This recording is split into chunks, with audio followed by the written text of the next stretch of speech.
it is necessary for our friends to know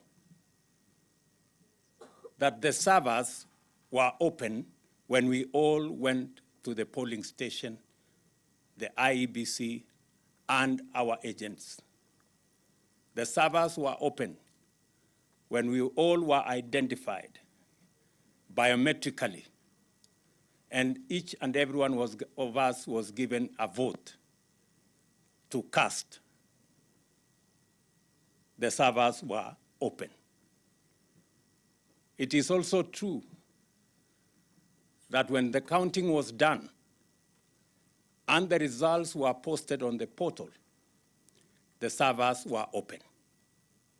It is also true that when the IEBC was tallying results at Bomas, the servers were open.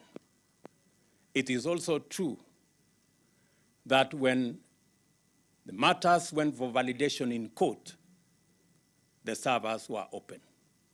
It is also true that when the court made a determination of the last general election, the servers were open. To now turn around and pretend that servers to be open at this point in time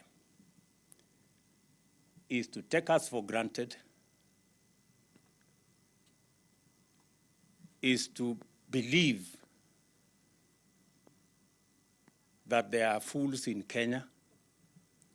I want to tell our friends that the servers have always been open. They were open during the identification. They were open during the voting. They were open during the posting of the results. They were open during the tallying in Bomas. They were open when the results were announced. They were open when the matters went to court. The servers were open when the court determined the election. To now pretend and tell us about servers is an insult to our collective intelligence, is an insult to our democracy. And I will inform you that there is a big shortage of fools in Kenya.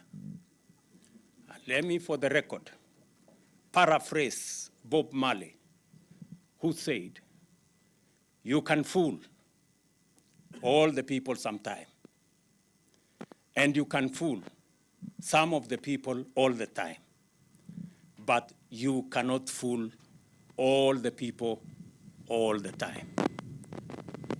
So let us understand one another. From time to time, police officers have had to endure the risk of fatal and sometimes life-threatening injury, as well as highly stressful and traumatic conditions in the course of serving and protecting us.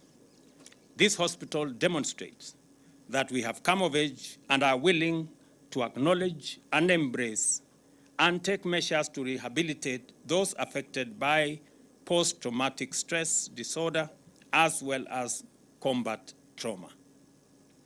The Kanyonyo Sports Complex, which is still under construction, represents our commitment to the holistic health and well-being of members by providing leisure and recreation facilities which not only enhance physical fitness, but nurtures athletic and sporting talent, while also giving positive psychological intervention.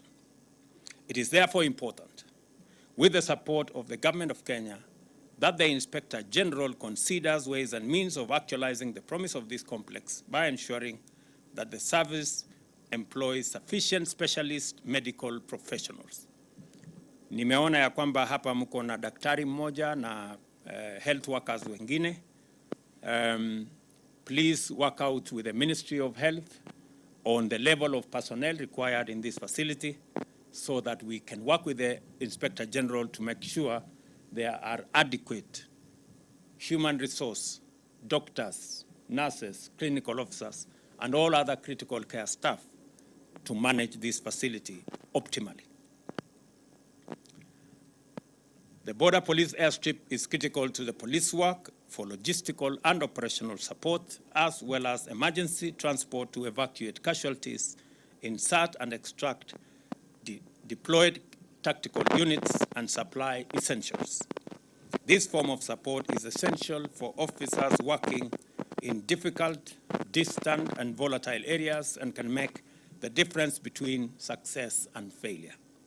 For this reason, it is important, as I have said, that this airstrip is completed, and I undertake that the Ministry of Transport will do the completion and ensure that all necessary navigation equipment is available to make this facility operational. Let me take this opportunity again to congratulate our disciplined forces for standing firm to defend our nation.